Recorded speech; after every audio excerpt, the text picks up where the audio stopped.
वालेकुम बच्चों, आज हम नवम जमात में एक नई नज़म पढ़े। चलो कि आज इसके शायर अब्दुल रहमान। अगर इस चैनल पे आप नए हो तो मेरे चैनल को ज़रूर शेयर कीजिए, सब्सक्राइब कीजिए। चलो कि आज बहुत ही एक अच्छी नज़म है जिसके शायर अब्दुल रहमान। पहली बात, ज़माने में कोई शख्स अपने मुआशरे से कट कर नहीं रह सकता। यहाँ रहने वालों को एक दूसरे की ज़रूरत पड़ती है।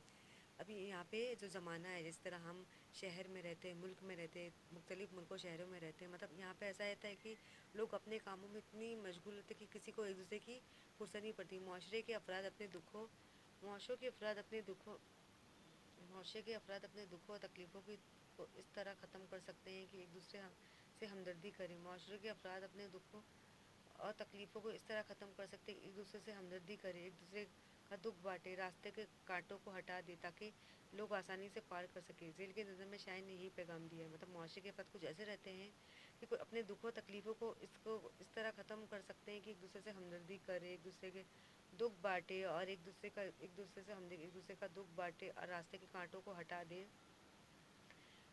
लोग आसानी से रास्ता पार कर सकें। मतलब यहाँ पे ज़ेल की नज़म में यही बयान किया है कि मतलब माशरे के जो लोग रहते हैं ना, आपस में बहुत इख्तिलाफ़ करने लगते। वो चाहते हैं कि हम जितना हो सके हम एक दूसरे के दुख को तकलीफ़ कर सकें और हम आपस में यकजहती की तरह रहें।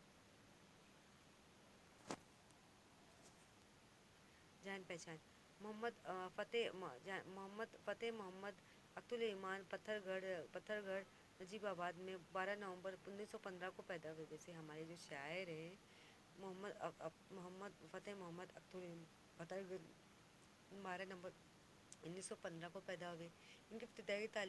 इनकी इब्तदाई तालीम मुख्तलिफ़ कस्बों के मदरसों उनकी इब्तदाई तालीम मुख्तलिफ़ कस्बों के मदरसों स्कूलों में हुई। मतलब उनकी जो तालीम है कहाँ पे हुई? मदरसों और स्कूलों में हुई।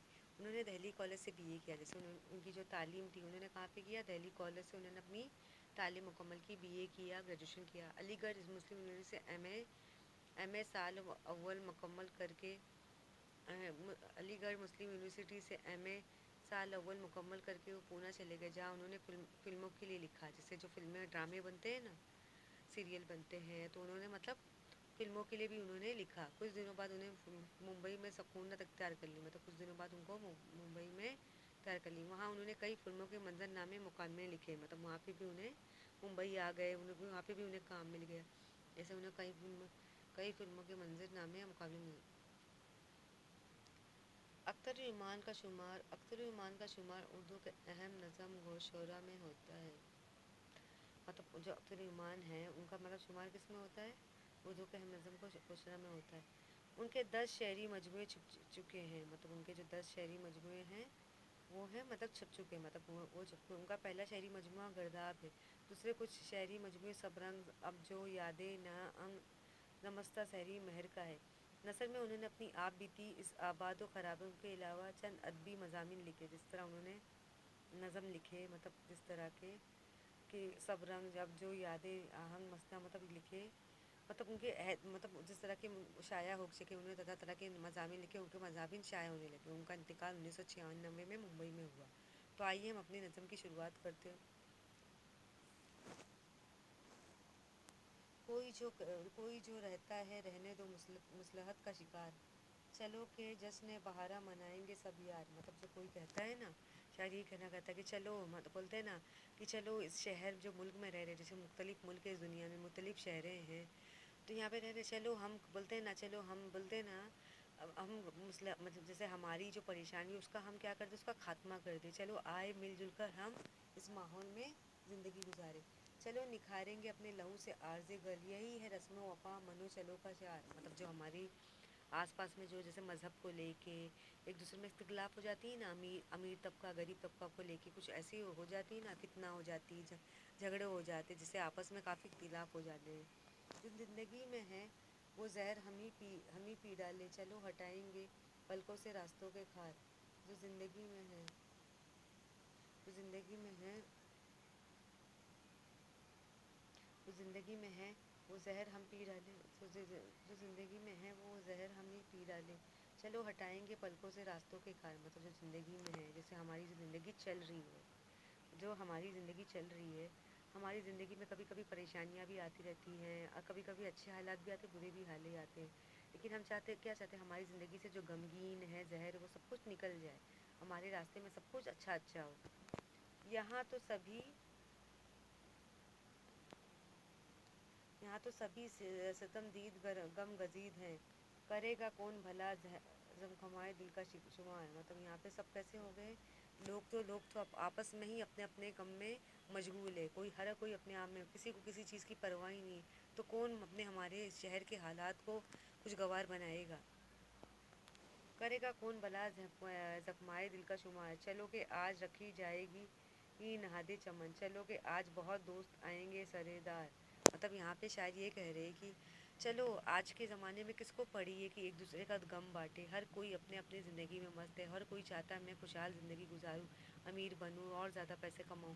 لیکن یہاں پہ شاعر کیا کہہ رہے کہ چلو ہم ہمارے جو ماحول میں ہم جی رہے، جس بھی شہر ملک میں رہ رہے، ہمارے ماحول سے ساری اختلافات، جتنی بھی پریشانی، جتنی بھی رنج و غم ہے، جتنی بھی جلن حسد ہے، وہ سب چیز کو کیا کر دیں، ہم ختم کر دیں. اس گھر کی ساری پریشانی مطلب ہمارے جو ماحول کی ساری پریشانیوں کو ہم کیا کر دیں، ختم کر دیں. ہمارے آس پاس میں جو بھی نفرتیں، حسد ہے، چغلی ہے، یہ جو ہے، اس سب چیزوں کو ختم کر دے. ایک نئی ایک نئی دنیا بنائے جہاں پہ لوگوں میں آپس میں پیار ہو، محبت ہو، خلوص ہو، انسانیت ہو، لوگ ایک دوسرے کی فکر کریں، ایک نیا مقام بنائے، ایک نئی زندگی بنائے. تو شاید یہی کہنا چاہتے ہیں کہ آج کل کے حساب سے، آج کے زمانے میں ہم جی رہے، چلو کہ آج کے زمانے میں ہم جی رہے، ہر کوئی اپنے اپنے کاموں میں اس قدر مست ہو گیا کہ کوئی ایک دوسرے کی فکر ہی کوئی نہیں کر رہا ہے. ہر کوئی چاہتا ہے کہ میں امیر بنوں اور اچھے اچھے کپڑے پہنوں، اچھے میرا رہن سہن بالکل ہی مختلف رہے. مطلب یہ لوگ ہے کہ ایک دوسرے کی پرواہ نہیں کرے، جو غریب ہے ان کی مدد ہی نہیں کرے. ہر کوئی اپنے اپنے زندگی میں مشغول ہو چکا ہے. وہ چاہتے ہیں کہ ہمیں اپنے میں ہی مست رہے، لیکن ہمیں ہماری زندگی سے ساری پریشانیوں کو ہٹا کے لیے ہمیں مل کر ایک دوسرے کا ساتھ دینا ہوگا. ہر مل جل کر ہمارے دکھ درد کو بانٹنا ہوگا. ہماری ساری پریشانیاں ہیں، رنج و غم ہے، حسد ہے، انہیں ختم کرنی ہوگی تاکہ ہم ایک نئی دنیا بنائیں. آئیے اس نظم کا ذرا خلاصہ کریں گے. خلاصہ یہ انقلابی نظم ہے جس میں شاعر اوروں کی پرواہ کیے یہ انقلابی نظم ہے جس میں شاعر اوروں کی پرواہ کیے بغیر اپنے لہو سے گلوں کو رنگ دیتا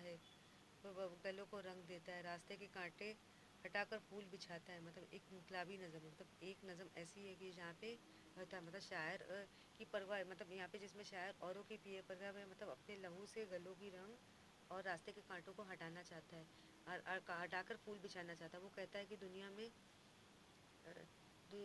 کہ دنیا میں سب غم زدہ ہے، کسی کو دوسرے کے زخم گننے کی فرصت نہیں، مگر ہم ایسا چمن بناتے جہاں آنے والے سبھی لوگ دوسرے کی خاطر خود کو قربان کرنے کے لیے تیار ہیں. مطلب وہ چاہتے ہیں کہ ہر کوئی اپنے اپنے غم میں مشغول ہے، ہر کوئی اپنے کام میں مست ہے، لیکن کسی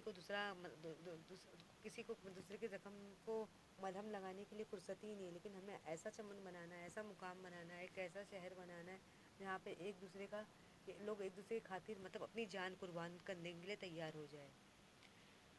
تو آئیے چلو کہ آج میں شاید یہی کہنا چاہتے کہ ہمیں آپس میں مل جل کے رہنا ہے، یکجہتی کے ساتھ رہنا ہے. ہمیں مذہب میں کوئی بھی امیر طبقہ غریب طبقہ کو لے کے ہمیں لڑائی جھگڑا نہیں کرنا ہے. ہمیں آپس میں مل جل کر کے زندگی گزارنی ہے. آئیے اس نظم کے ذرا معنی دیکھتے ہیں.